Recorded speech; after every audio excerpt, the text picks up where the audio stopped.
Autotelic Foundation. Hi everyone, thanks for coming out. And I see some friends in the audience, which is always very, very nice. Thank you for the intro, Nadim. And thanks to the whole team of Vienna Digital Cultures, especially Lena, Autotelic Foundation, and Kusta Levin for hosting us. And Franco and I have a very special relationship with Vienna and with Karlsplatz in particular. Nadim mentioned something in the intro. It was the stage of one of our very early project, a fake advertisement campaign that sparked our biggest legal battle ever against nothing less than Nike Corporation. And we actually won the lawsuit. But that's a long story, so we won't talk about it. But it's good to be back in the place where it all happened. Today we plan to talk like 30 minutes, and then we will have some time for conversation. A little intro about ourselves. Franco and I were born in Italy. We live between New York and Milan.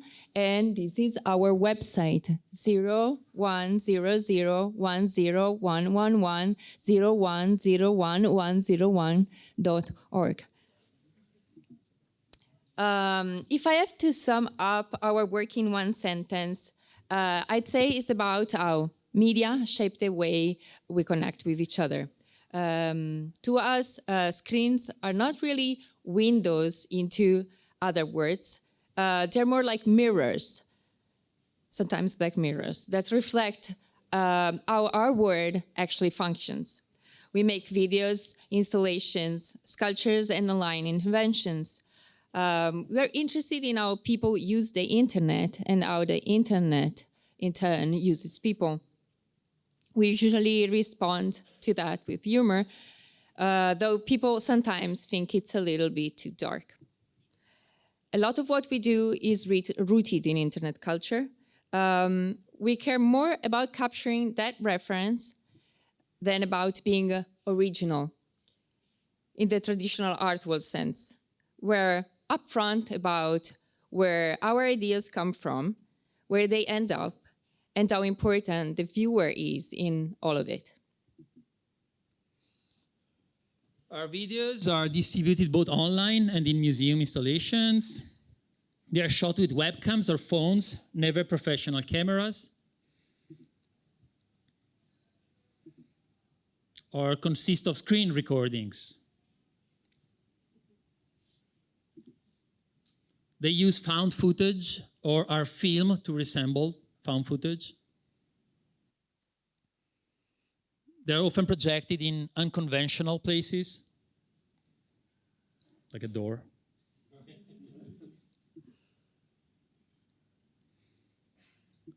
Or installed in unusual configurations.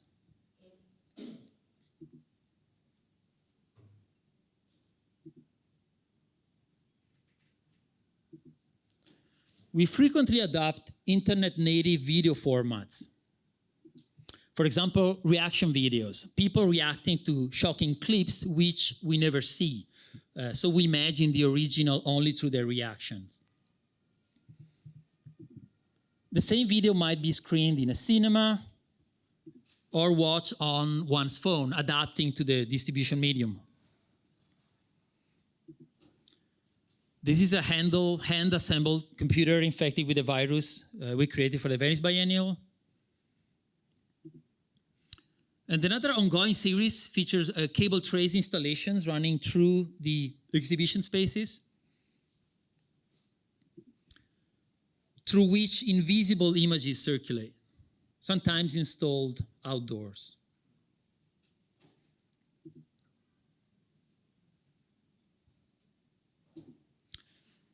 And we've made sculptures inspired by internet memes, such as a ceiling cat,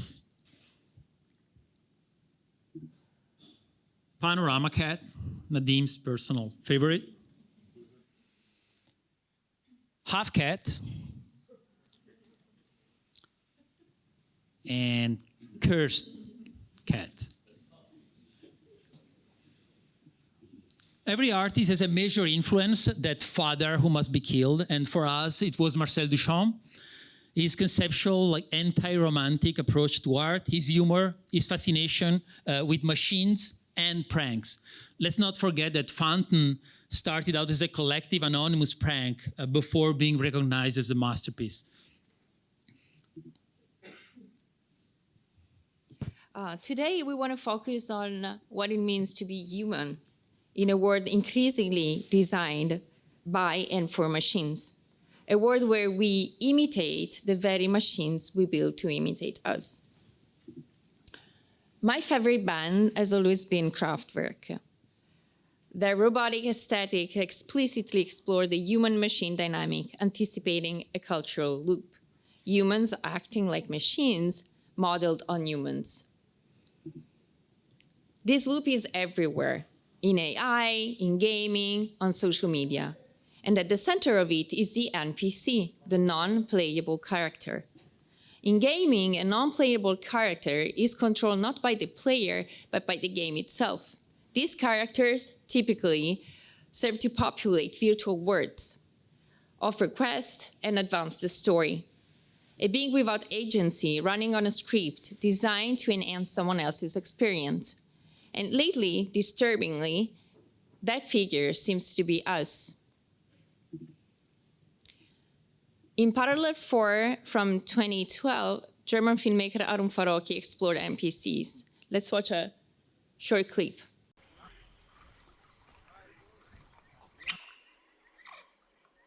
The hero who is exploring his world encounters here people who he can't push or bump into.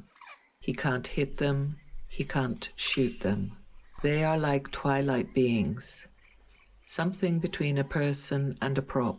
The camera eye slides by them as if they were protected by an invisible airbag.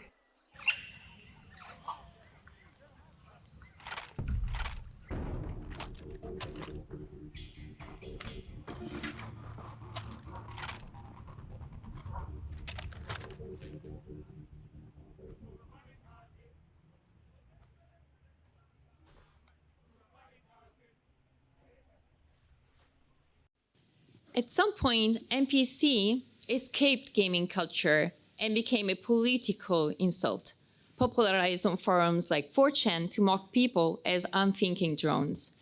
This 2016 thread titled, "Are you an NPC?" claims most people are walking flesh piles, parroting groupthink and social trends in order to appear convincingly human. It incorporates these pseudo-subjects to video game NPCs, like when you accidentally talk to somebody twice and they give you the exact lines, word for word, once more. And so NPC became a meme. And the meme got serious. Man charged in stabbing of 11-year-old who called him an NPC. Another short clip from Farocki, Parallel 4. What are you doing? It's your choice. Live or die. The sales lady has a short memory. As soon as she is outside the door, she forgets that the hero pointed a gun at her. She returns to the store, is threatened, and flees the store again. What is this? I grew up in a war. This means nothing. Hey, it's an ugly city, my friend. You want to scare an old woman, eh? I have a very short fuse.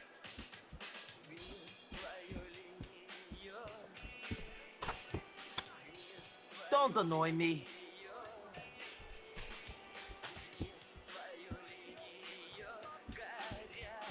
Stay very calm.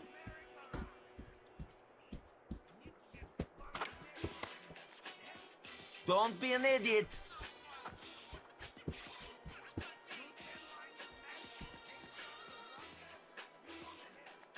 What? It's just a gun. If she is threatened, she must leave the store.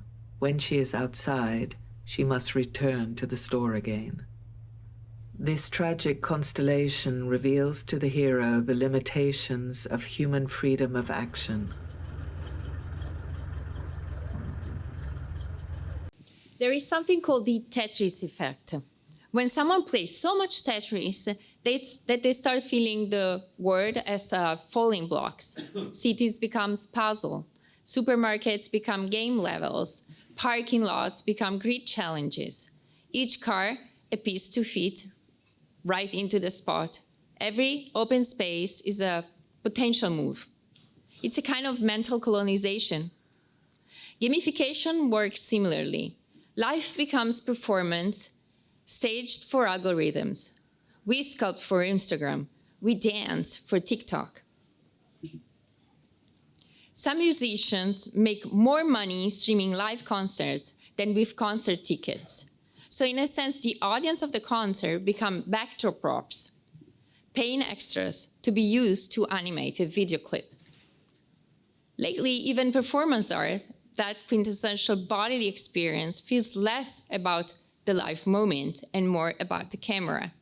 We're all becoming NPCs, nudged by recommendation engines, not through Orwellian control, but by the seduction of ease and feedback.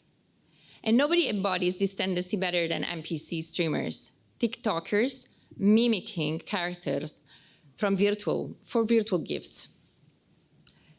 A cowboy hat triggers a hee-haw, a rose earns yes, yes, yes, and an ice cream triggers yum, ice cream so good, yum, ice cream so good, yum, ice cream so good, yum, ice cream so good, yum, ice cream so good, yum, ice cream so good, yum, ice cream so good, yum, ice cream so good, yum, ice cream so good.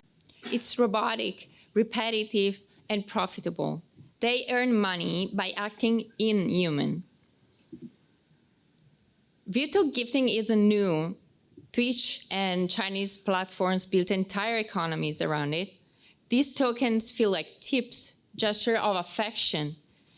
But really, it's some sort of parasocial economy, a sense of attachment to someone we only know online, where attention is traded like a currency. Some call it dystopians. Others see it as capitalism endpoint, performance as survival. Earlier artwork explored this territory.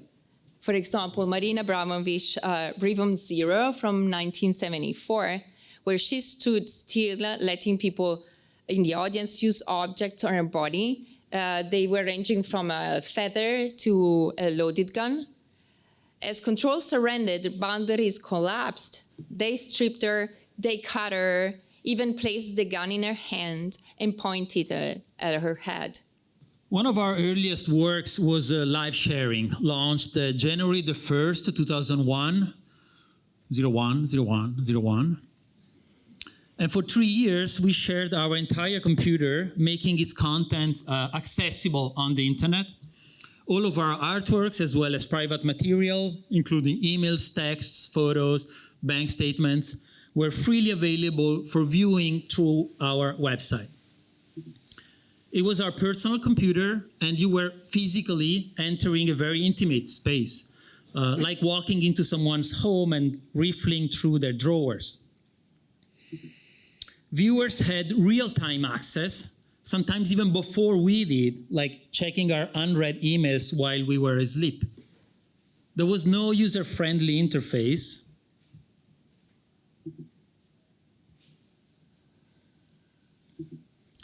Copying was allowed, not just the content, but also the tools and the systems behind it. Back then, social networks did not exist, and personal data weren't yet a currency. So no ads, no cookies, no data mining, just pure sharing. People described it in sexual terms, mainly voyeurism and exhibitionism. Ito Style called it abstract pornography. But there were few images. This was pre-smartphones. So the focus was data rather than bodies.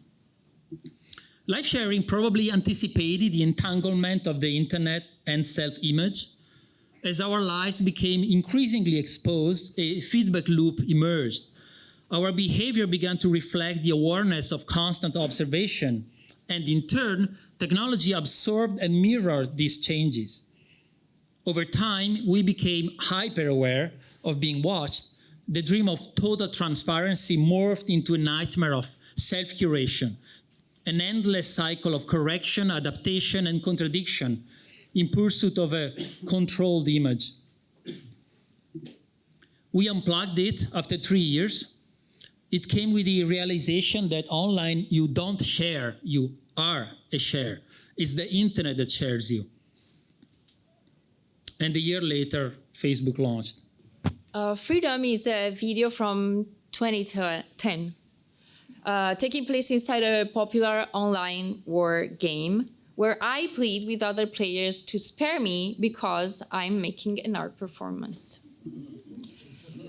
Despite repeated calls for mercy, my character is brutally killed over and over by an endless stream of heavily armed gamers. My claim to be an artist carries no weight in this virtual, male-dominated military environment. The communication happened via in-game chat, visible here at the bottom of the screen. At the core of the work are the players' reactions.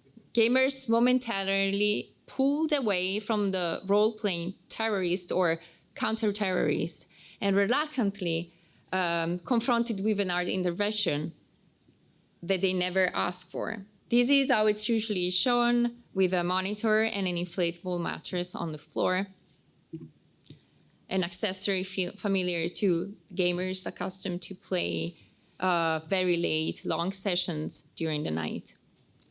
Let's watch a very short clip.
What's an art piece?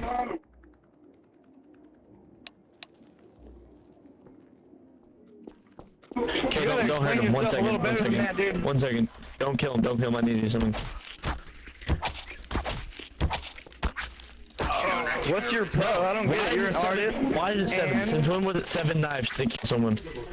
God damn.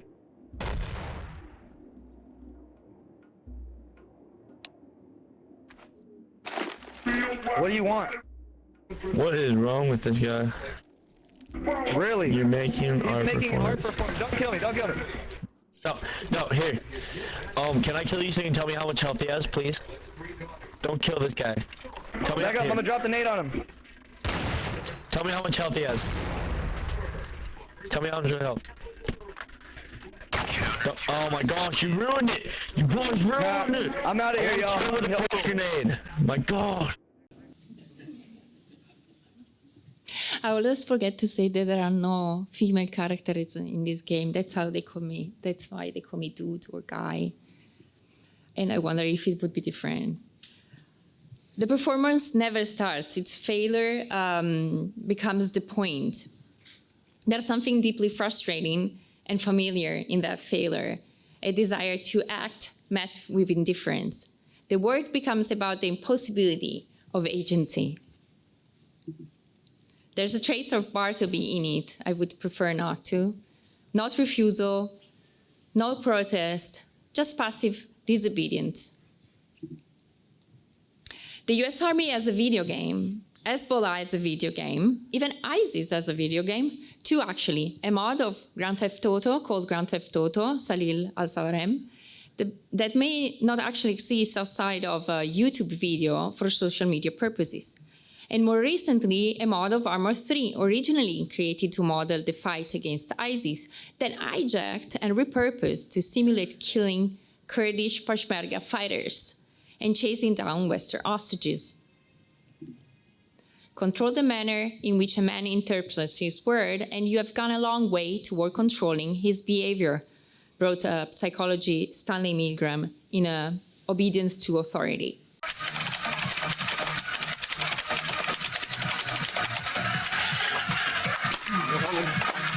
Fucking what to do. Oh! Yeah, look what I did. You suck. What the hell? No! Don't make it bigger than me! No rocket science!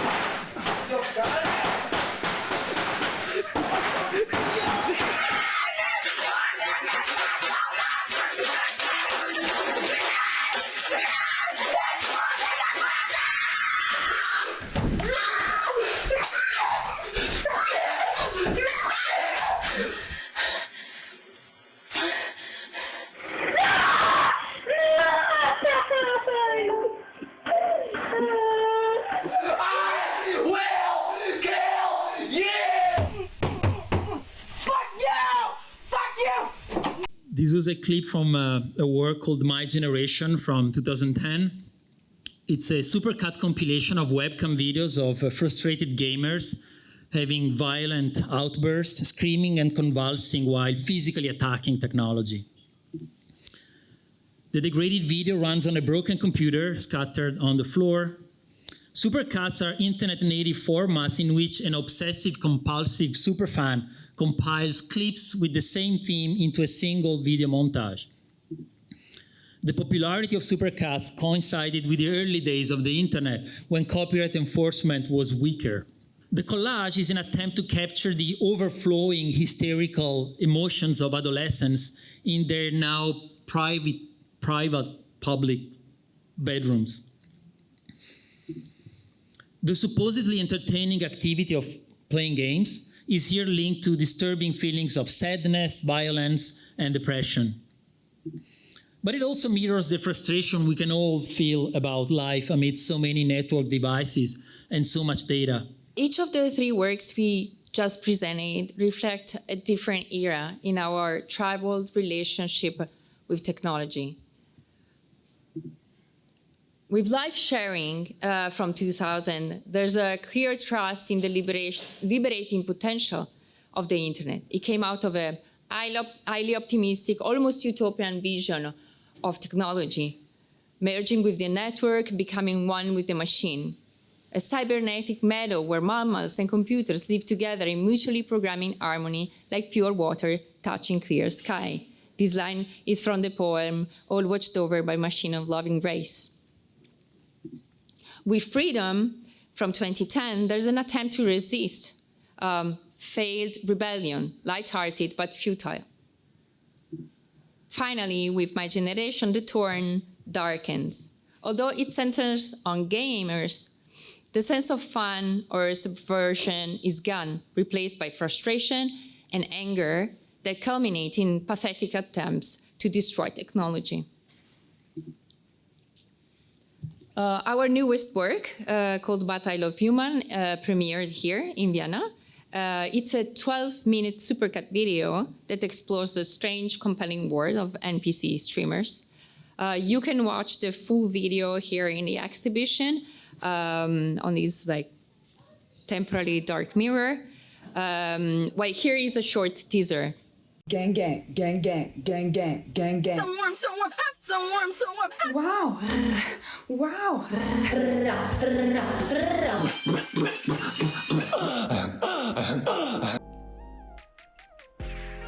Yum, ice cream so good. Yum, ice cream so good. No,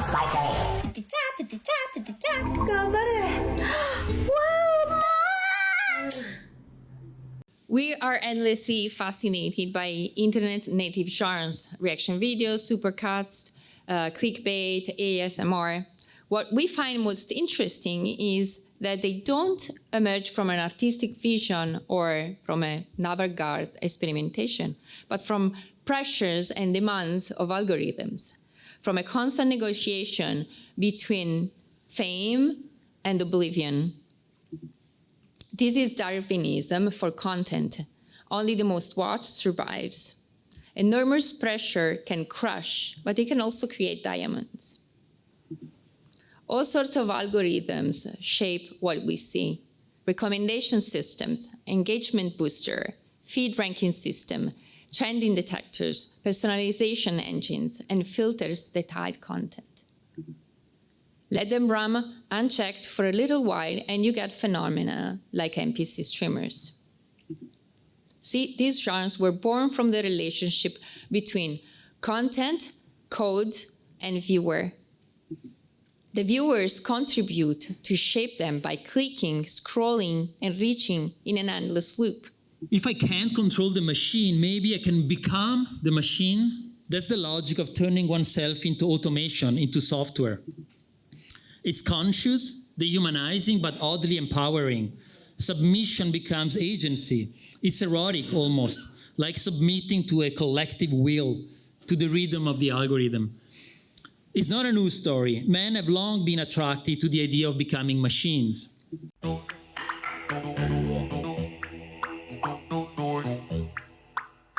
Am I dreaming? No. Where am I? In bed?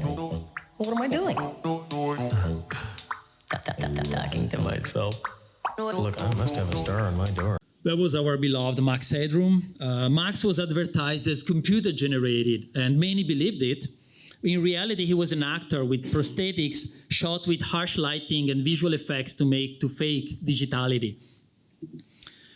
Earlier, Charlie Chaplin showed us the worker turned robot, the screw-turning gesture that took over his entire body. Back then, it was the factory line, and today it's TikTok. Chaplin becomes a machine, and we become content. Not just automation of labor, but automation of the self. The Mechanical Turk was a robot chess master from the 18th century. For many years, it was exhibited as an automaton, a robot, playing and defeating many challengers, including Napoleon and Benjamin Franklin, until it was eventually revealed to be an elaborate hoax. There was a person hidden inside, a person pretending to be a machine. In the 16th century, there was the golem, a clay humanoid protector of the Jewish community. These days, I wish Palestinians had one too.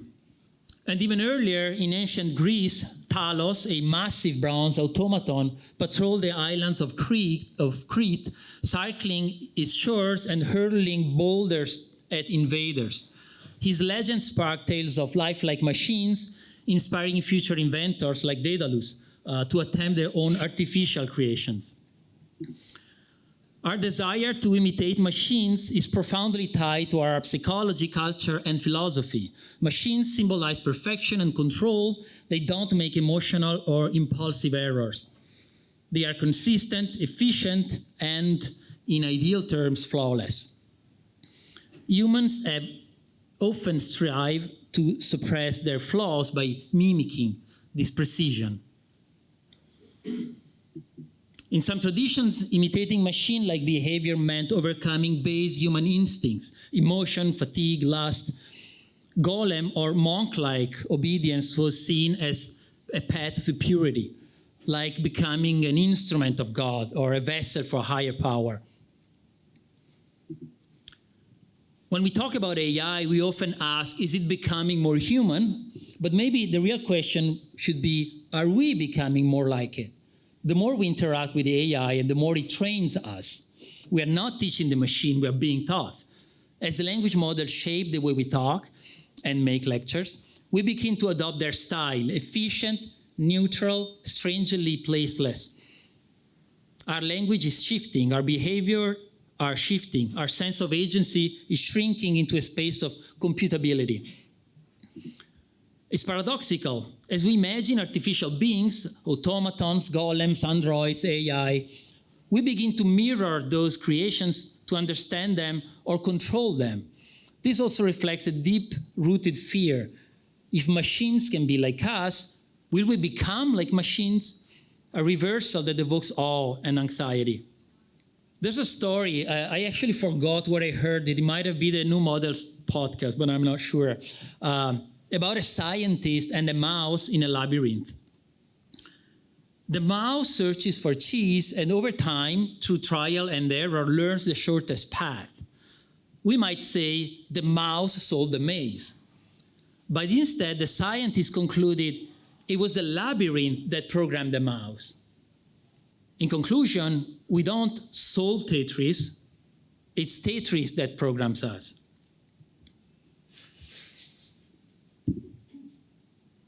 Thank you.